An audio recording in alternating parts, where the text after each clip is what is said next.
Shalom Obracha, nous poursuivons avec la 4e Mishnah du 5e Pérec. La Mishnah nous enseigne l'ouf chez les Rev Shvit.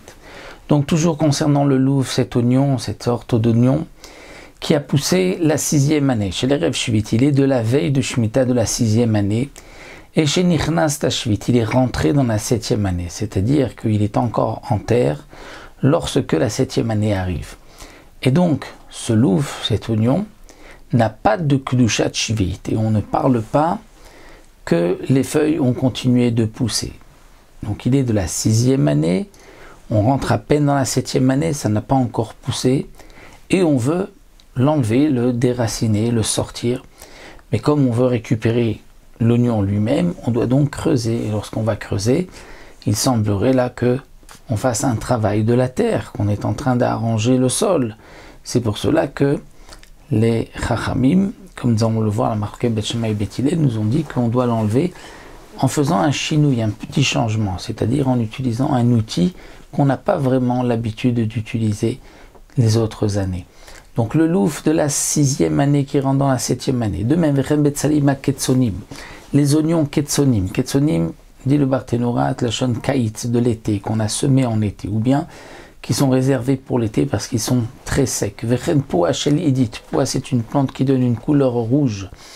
Shel idit, qui a poussé dans un très bon terrain, un très fertile.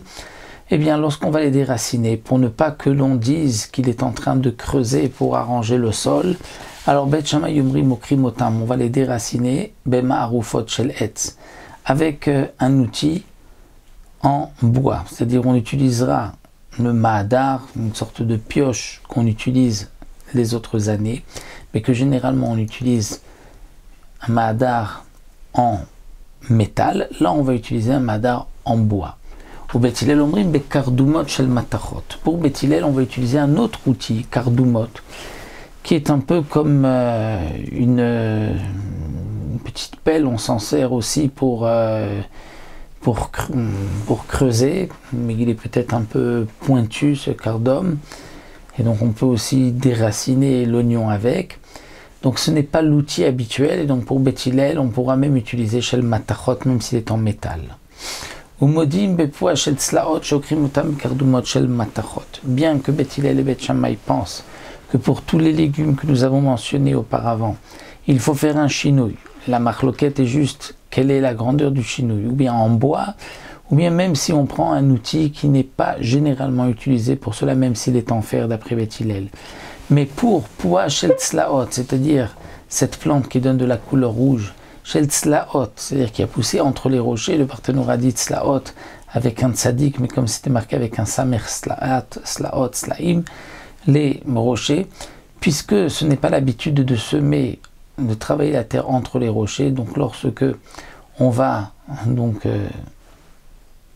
les déraciner, Bet Hillel et Bet Shammai sont d'accord qu'il n'est pas nécessaire de faire un chinouille, on ne va pas dire qu'il est en train de travailler la terre, et donc au krimota, bekardumot shel matachot, et donc on pourra les déraciner avec ces gardumot qui sont en matachot, qui sont en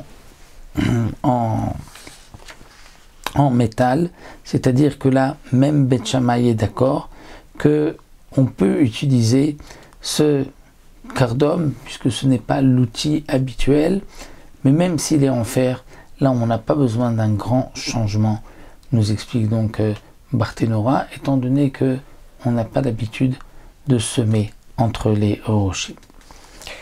Voici pour cette 4e Mishnah, et on se retrouvera Bezrat Hashem pour une dernière Mishnah concernant le louf la prochaine fois.